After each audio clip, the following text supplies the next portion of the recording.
Terima kasih Tuhan buat kasih-Mu yang begitu besar buat setiap kami. Terima kasih Tuhan, Kau segalanya bagi setiap kami tempat ini, Tuhan Yesus. Terima kasih pagi hari ini kami kembali mau merenungkan firman-Mu Tuhan. Berbicara bagi setiap kami, biar roh hikmat wahyu dan pengetahuan boleh turun ke setiap kami Tuhan. Terima kasih Tuhan Yesus, terima kasih. Buka hati kami biar firman-Mu mengubah hidup kami Tuhan. Terima kasih Tuhan Yesus. Jadi dalam nama Tuhan Yesus sama-sama katakan amin. Silakan duduk Tuhan.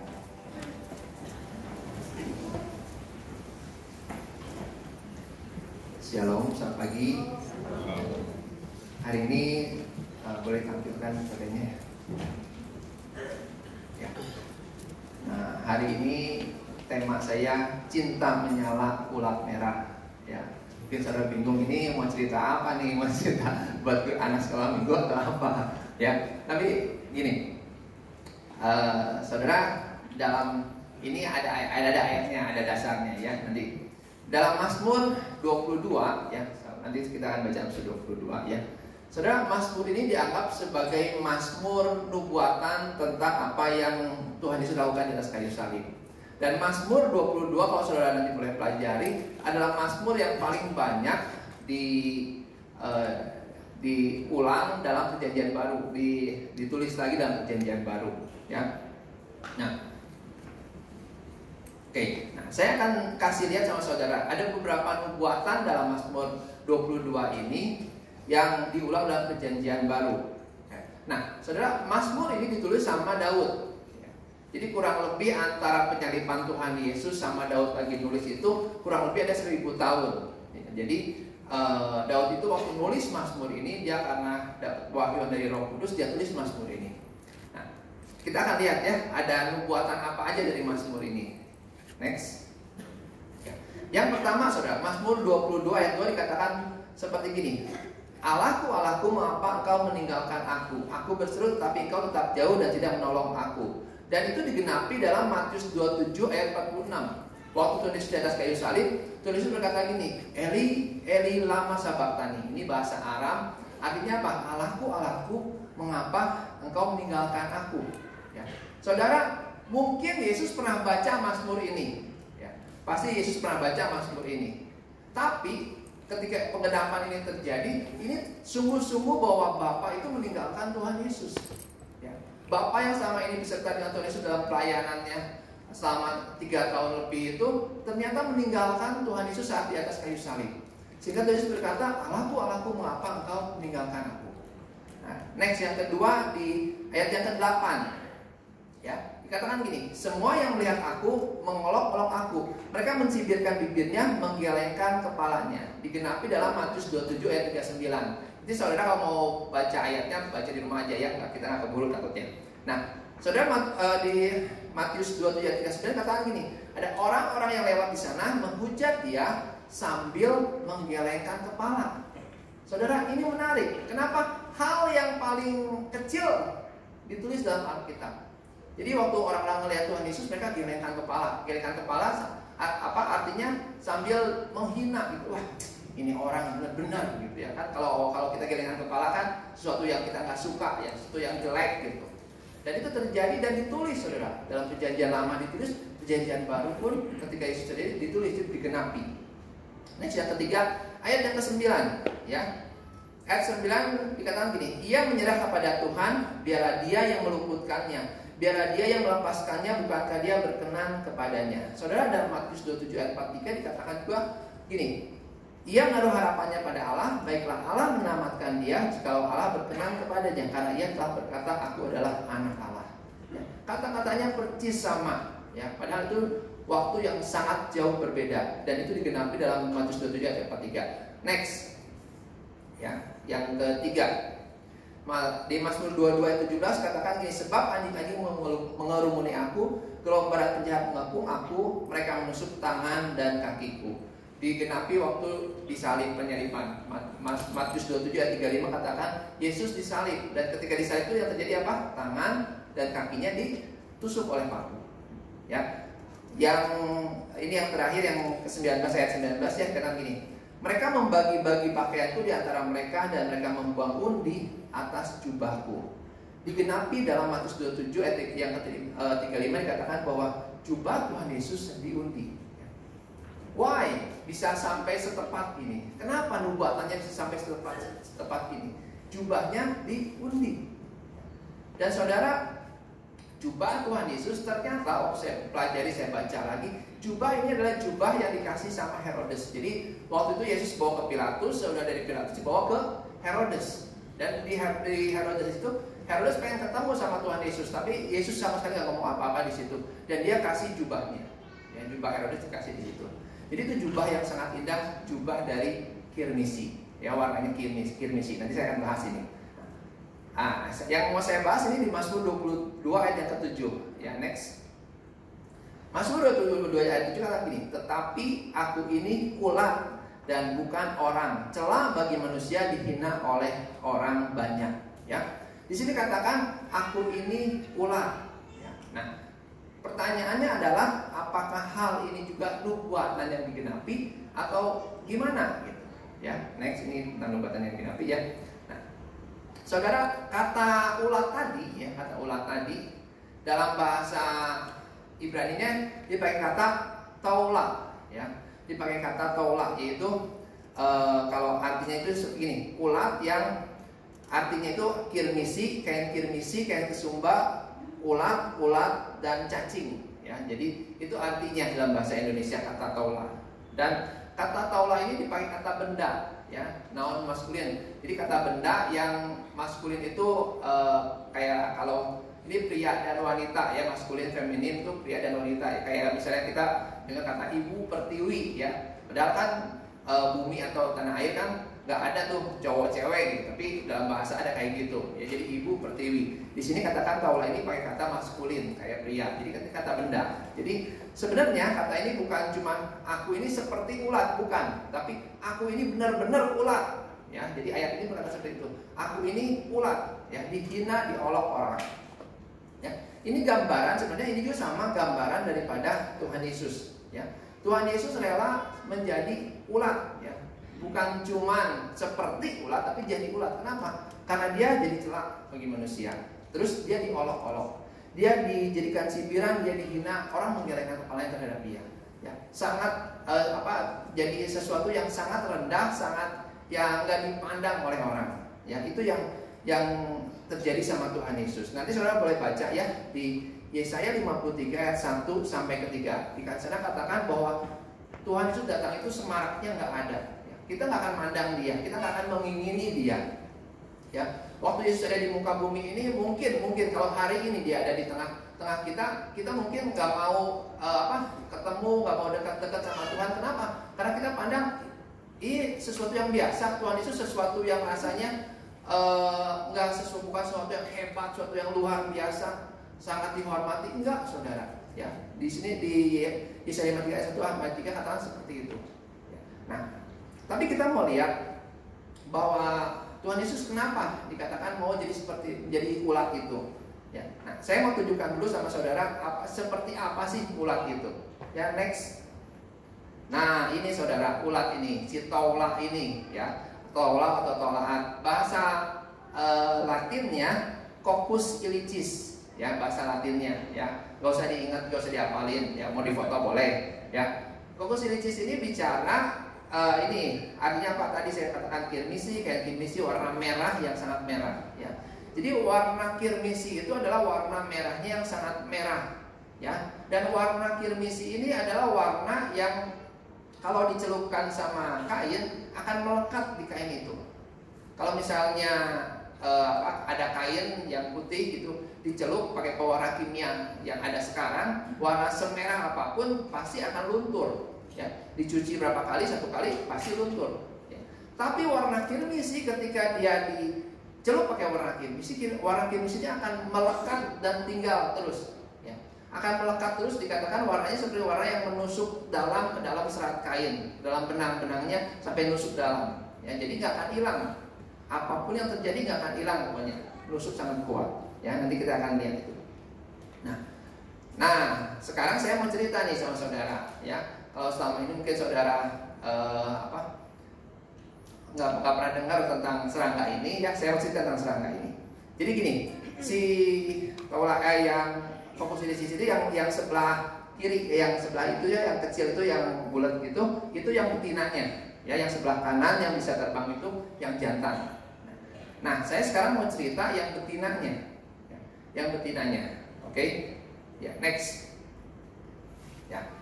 Gini, ketika si betina ini satu kali dia mau bertelur ya, dia akan naik ke atas pohon ya. Pohonnya ini pohon ek atau oak kermes namanya. Dia akan naik ke atas pohon. Dan di atas, waktu dia naik ke atas pohon ini, dia naik dengan sukarela ya, bukan harus, tapi dia naik dengan sukarela. Kenapa? Karena dia tahu dia akan mengeluarkan telur-telurnya di sana. Kenapa saya katakan dia lakukan dengan sukarela? Karena gini, kalau dia naik ke atas pohon itu, dia tahu bahwa dia akan mati di atas pohon itu ya. Jadi dia lakukan dengan sukarela untuk naik ke atas pohon itu ya. Dia naik ke atas pohon itu, selanjutnya next. Lalu dia akan tempelkan dirinya di pohon itu. Nih, yang aslinya gambarnya seperti ini, yang bulat-bulat itu saudara, yang bulat merah itu Coccus ilicis itu ya. Dia akan menempelkan dirinya di pohon atau di batang pohon itu, dia akan tempelkan dirinya sangat kuat ya. Sampai nggak bisa dicabut, nggak bisa ini, sampai kuat sekali pokoknya di pohon itu. Setelah itu dia akan buat perisai yang sangat kuat ya. Dia akan buat perisai yang sangat kuat untuk apa? Untuk melindungi telur-telurnya. Jadi udah nempel itu, dia keluarkan telurnya dan dia akan lindungi telur-telurnya ya. Nah, waktu dia keluarkan telurnya, dia akan keluarkan cairan warna merah, cairan jadi air sama gel begitu warna merah, dan sehingga seluruh tubuhnya jadi merah dan telurnya juga jadi merah. Ya, jadi itu yang ada, saudara lihat yang ada merah-merah, ada yang putih itu, ada yang rada merah, yang merah itu udah bertelur. Ya. Nah ketika beres itu, larvanya akan menetas, ya, larvanya akan menetas dan hidup di bawah tubuh induknya. Jadi nggak keluar larvanya, hidup di bawah tubuh induknya, dan larvanya makan induknya yang masih hidup. Dan dalam waktu 3 hari induknya akan mati. Dan ketika induknya mati, akan mengeluarkan cairan merah yang mewarnai larva. Ya, kayu tempat yang nempel, larvanya juga mewarnai tubuh dari induknya, mati setelah 3 hari. Oke, next lagi, langsung aja. Ya nih, pada hari yang keempat, ya saudara, hari yang keempat si Pokusiliosis itu akan, kepala sama ekornya itu akan bersatu, ya, akan bersatu membentuk seperti bentuk hati. Ini bentuknya kayak gitu, ya, kayak bentuk hati gitu. Nah, oke. Selanjutnya, setelah itu hari keempat itu dia akan jatuh dan berubah menjadi seperti semacam lilin putih, berubah seperti salju putih ini. Ya, oke. Nah, ini suatu gambaran, ya, suatu simbolisme yang Tuhan kasih di alam. Ya, saudara, apa yang Alkitab tulis itu nama kota, nama tempat, nama-nama, juga apa yang ditulis kayak ulat ini, terus yang lain-lain, binatang juga semua ada artinya. Jadi bukan sembarang itu ditulis. Tapi ini ada gambaran atau suatu simbolisme yang sangat mengagumkan. Saya mau tunjukkan sama saudara yang pertama. Ya, next. Ya. Ulat itu menempel pada kayu untuk mati di sana. Saudara, ini bicara soal Tuhan Yesus. Ya, Tuhan Yesus itu waktu dia mau naik di atas kayu salib, nggak ada yang paksa dia. Bahkan sebenarnya salib itu nggak bisa nahan Tuhan Yesus. Kenapa Tuhan Yesus naik ke atas kayu salib? Karena dia mencintai kita dengan cinta dan kasih yang sangat kuat sekali, dengan cinta yang menyala, cinta yang membara buat setiap kita. Saudara, waktu Yesus mau naik ke atas kayu salib, saudara ingat di Taman Getsemani dia berdoa. Ya, dia berdoa, dan waktu dia berdoa itu dia berkata, Bapak, kalau boleh lalukan ini. Kalau boleh saya sebenarnya nggak mau gitu. Tapi bukan kehendakku, tapi kehendakmu yang terjadi. Dan dia berdoa sungguh-sungguh sampai darah itu keluar, ya, keringatnya keluar darah. Nah, itu berbicara apa? Itu berbicara bahwa Tuhan Yesus tuh dia naik ke atas kayu salib dengan rela, saudara.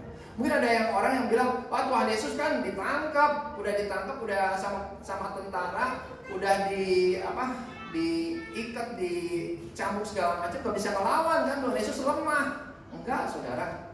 Kalau saudara nanti baca, ya, dikatakan gini, ketika tentara pertama kali mau datang nangkep Tuhan Yesus, lalu tanya gini, siapa Yesus? Ya, dia menyatakan diri, aku Yesus. Ketika dia bilang kayak gitu, tentaranya jatuh semua, saudara.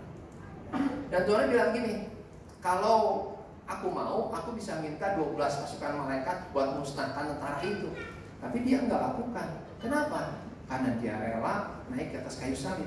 Kayak ulat tadi, dia rela naik ke atas kayu salib walaupun dia tahu bahwa di salib itu, di kayu itu dia akan mati.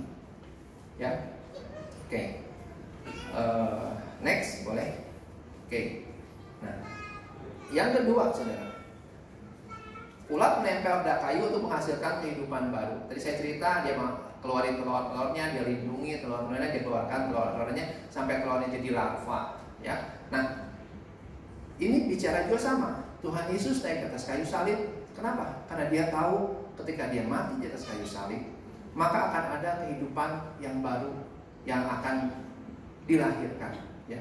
Dia akan membawa penebusan dosa yang kekal. Dosa yang memisahkan antara manusia dengan Allah karena kejatuhan Adam dalam dosa, ya, akan ditebus. Dia akan buka jalan yang baru bagi manusia. Ya.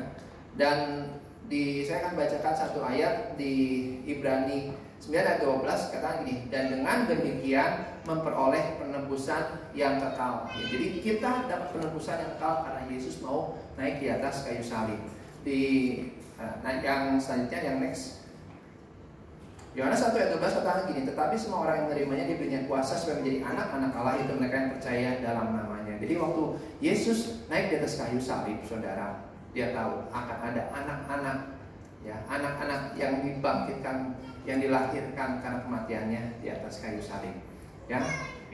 Selanjutnya, cacing tadi saudara, atau cacing ulat tadi juga melindungi keturunannya, ya kan? Dia protek dengan dirinya, dia lindungi. Sebenarnya Tuhan Yesus lakukan hal yang sama. Dia protek, dia lindungi kita, saudara. Ya, di Yohanes 17 ayat 12 ini ada, saya akan bacakan. Selama aku bersama mereka, aku melindungi mereka dan menjaga mereka dengan nama yang Engkau berikan kepadaku. Tidak ada yang hilang kecuali dia yang telah ditentukan untuk dibinasakan. Itu Yudas Iskariot, supaya digenapi yang tertulis dalam kitab suci. Ya, Tuhan Yesus melindungi. Hari-hari ini kita mungkin menghadapi banyak hal dalam hidup ini, ya, dalam kehidupan kita. Tapi Tuhan sanggup untuk melindungi kita. Seperti tadi ya, fokus irisis tadi, dia bikin benteng, dia bikin tempat perlindungan yang kuat. Ya. Oke, selanjutnya larva tadi tumbuh dengan memakan induknya yang masih hidup. Ya. Mungkin ini hal yang ada mengerikan ya, wah larvanya makan tubuh induknya. Ya. Tapi saudara tahukah bahwa Tuhan Yesus sendiri dia roti hidup. Dan dia berkata, dia memberikan dagingnya buat kita. Saya baca ayatnya ya. Akulah roti hidup yang telah turun dari surga. Barang siapa makan roti ini, ia akan hidup selama-lamanya. Roti ini adalah dagingku yang kuberikan untuk kehidupan dunia. Ya, jadi Tuhan Yesus adalah roti hidup buat setiap kita. Saudara, waktu saudara masuk dalam perjamuan kudus, kita kan angkat roti di hadapan kita. Itu melambangkan tubuh Tuhan Yesus. Itu melambangkan tubuh roti hidup yang turun dari surga. Dan waktu kita makan roti itu ada kuasa yang Tuhan kasih. Ya, ada daya hidup yang Tuhan kasih, juga ada kesehatan, ada kekuatan, bahkan ada umur panjang. Jadi kalau saudara makan roti perjamuan, ya, saudara harus dengan pengertian. Tuhan, waktu aku makan ini, kekuatan dari Tuhan turun atas saya, kesehatan turun, terus umur panjang, juga daya hidup itu turun buat hidup saya. Waktu saudara makan, saudara terima itu semua. Ya. Jadi mari lakukan dengan pengertian minggu depan kita ada perjamuan kudus ya. Saudara, kenapa yang namanya makan itu penting? Ya. Saudara tahu nggak kenapa waktu Adam jatuh dalam dosa? Ya, waktu Adam jatuh dalam dosa, pintunya itu dari apa, saudara? Pintunya itu bukan karena si iblis menggoda Hawa sebenarnya. Pintunya karena ada satu tindakan, yaitu makan buah pengetahuan yang baik dan jahat. Jadi kita harus hati-hati dengan apa yang kita makan, saudara. Ya, nah, gitu juga dengan Yesus adalah roti hidup, saudara. Kan di dalam Kejadian dikatakan bahwa ada dua pohon, ya, pohon pengetahuan yang baik dan jahat, dan satu lagi pohon kehidupan. Adam dan Hawa makan apa? Pohon yang mana, saudara? Pengetahuan yang baik dan jahat. Ya. Setelah itu diusir dari Taman Eden, mereka nggak makan pohon kehidupan. Ya. Tapi yang sekarang pertanyaan saya, pohon kehidupannya masih ada nggak, saudara? Masih ada nggak pohon kehidupan? Yang bilang ada siapa? Wah, nggak ada. Berarti pohon kehidupannya udah musnah katanya, saudara. Saudara, pohon kehidupannya sebenarnya masih ada, ya. Tapi sekarang Tuhan nyatakan bahwa pohon kehidupan itu bukan berbentuk pohon yang ada di Taman Eden lagi, tapi pohon kehidupannya adalah Tuhan Yesus yang adalah roti hidup. Karena sih kata gini, barang siapa makan roti ini, ia akan hidup selama-lamanya. Fungsinya sama. Orang makan pohon kehidupan, dia akan hidup selama-lamanya. Orang makan Yesus roti hidup, dia akan hidup untuk selama-lamanya. Waktu saudara makan roti hidup, saudara punya jaminan bahwa aku akan hidup selama-lamanya karena ada kehidupan dari Yesus yang menghidupkan kita. Amin. Ya. Oke, next. Ya, ini larva secara permanen diwarnai merah kirmisi karena kematian induknya. Jadi waktu si Coccus irisis ini mati, kan dia keluarin cairan, ya. Dan waktu dia keluarin cairan ini akan membuat larvanya warna merah selama seumur hidupnya. Nah, ini bicara soal darah Yesus, yaitu darah perjanjian yang dipercikan bagi kita. Matius 26 ayat 28 katakan, inilah darahku, darah perjanjian yang ditumpahkan bagi banyak orang untuk pengampunan dosa. 1 Petrus 1 ayat 2 katakan, melalui karya pengudusan roh untuk taat kepada Yesus Kristus dari perciki darahnya. Saudara, kata pemercikan darah ini adalah hal yang penting. Waktu kita percaya sama Tuhan Yesus, darah Yesus memerciki kita, itu berarti bahwa hidup kita ada dalam perjanjian dengan Allah. Nanti kalau saudara baca di Keluaran 24 ayat 7 sampai 8, di situ katakan Musa bikin perjanjian antara umat Israel dengan Tuhan itu lewat memercikan darah. Jadi kalau waktu kita terima Tuhan Yesus, kita percaya akan kuasa darahnya, kita diperciki oleh darahnya, maka saudara sebenarnya lagi dikasih tanda, kamu miliknya Tuhan, kita miliknya Tuhan, kita umat kepunyaan Tuhan. Dan kalau kita umat kepunyaan Tuhan, gak ada yang berani sentuh miliknya Tuhan. Ya. Kalau saudara menghadapi apa? Percaya bahwa darah itu melindungi kita karena kita adalah milik kepunyaan Tuhan. Ya. Nah ini yang next. Ya, cacing tadi saudara ya mengalami metamorfosis. Jadi waktu hari keempat itu dia tadinya merah, dia berubah menjadi putih. Dan saudara ketika dia dari merah menjadi putih itu dia membentuk huruf hati. Ya, kalau saya gini yang nonton drakor tahu. Bentuk hati ya, sarangnya gitu saudara ya. Jadi ini bicara apa? Ini bicara gini, waktu Yesus mati di atas kayu salib, sebenarnya Yesus lagi bilang ini, aku mati di atas kayu salib karena aku mengasihi, mencintai kalian. Karena Tuhan mengasihi kita manusia. Ya. Dia menyatakan itu dengan cintanya sama kita lewat dia mati di atas kayu salib. Dan yang luar biasa ketika warna setelah 4 hari maka si cacing ini akan jatuh dan bentuknya yang di bawah itu saudara seperti salju. Ayatnya di Yesaya 1 ayat 18 katakan gini, demikian firman Tuhan, sekalipun dosamu seperti kain kirmisi akan menjadi putih seperti salju, sekalipun merah seperti kirmisi akan menjadi seperti bulu domba. Ya, jadi ini digambarkan bahwa semerah apapun dosa kita, sekotor apapun hidup kita, kalau kita percaya sama Tuhan Yesus akan Tuhan buat menjadi putih seperti bulu domba. Ya, next. Nah, saudara ternyata bukan cuma itu. Ketika dipanen setelah 3 hari si cacing ini dipanen, maka dia akan menghasilkan lilin. Lilinnya buat ngawetin kayu. Yang kedua juga kalau dia dihancurkan akan mengeluarkan aroma yang sangat wangi. Ya. Ini bicara soal aroma atau keharuman daripada di 2 Korintus 2 ayat 14 saya mau bacakan gini. Tetapi syukur bagi Allah yang dalam Kristus telah membawa kami di jalan kemenangannya. Dengan perantaraan kami yang menyebarkan keharuman pengenalan akan Dia di mana-mana. Dan saudara, ini yang gambar ini kalau dihancurkan akan mengeluarkan juga warna merah tadi untuk membuat kain kirmisi. Ya, dan terakhir kalau dihancurkan juga menghasilkan zat untuk obat, saudara. Ya. Terakhir, saudara, kata ilisis artinya sudah selesai. Ya. Jadi ketika Yesus di atas kayu salib, dia berkata sudah selesai. It is finished. Apa yang sudah bagi kita sudah selesai. Masalah dosa sudah selesai. Masalah sakit penyakit sudah selesai. Segalanya Tuhan berikan bagi kita. Hari ini biar setiap kita pun punya cinta yang menyala sama Tuhan. Kita punya hati yang mau mengasihi Tuhan. Saya mau undang WLC-nya.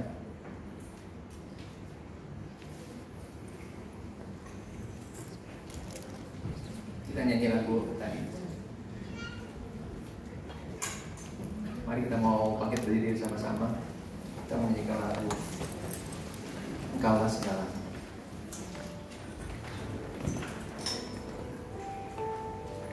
Engkaulah kekuatanku, Engkaulah kemuliaanku, Engkaulah segalanya.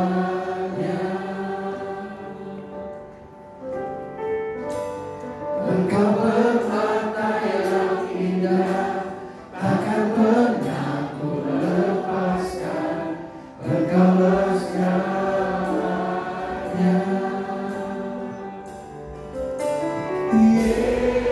Yesus, domba Allah, mulia namamu. Yesus, domba Allah, mulia namamu. Katakan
Kami percaya Tuhan apa yang Kau kerjakan, kami mau terima dengan iman pagi ini Tuhan.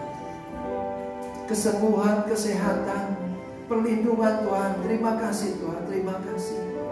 Pagi ini Tuhan kami percaya bahwa darah yang memerciki kami menjadi umat, menjadi milik-Mu Tuhan. Tidak ada yang dapat menjamah setiap kami. Terima kasih Tuhan Yesus, terima kasih. Segala hormat, segala pujian bagi nama Yesus. Dalam nama Tuhan Yesus sama-sama katakan amin. Tuhan Yesus. Sekarang ini kita berterima Tuhan tepuk tangan yang luar biasa. Silakan duduk kembali Bapak Ibu Saudara. Kita sama-sama siapkan nanti kita mau persembahan syukur. Oke, kita akan dengar pengumuman.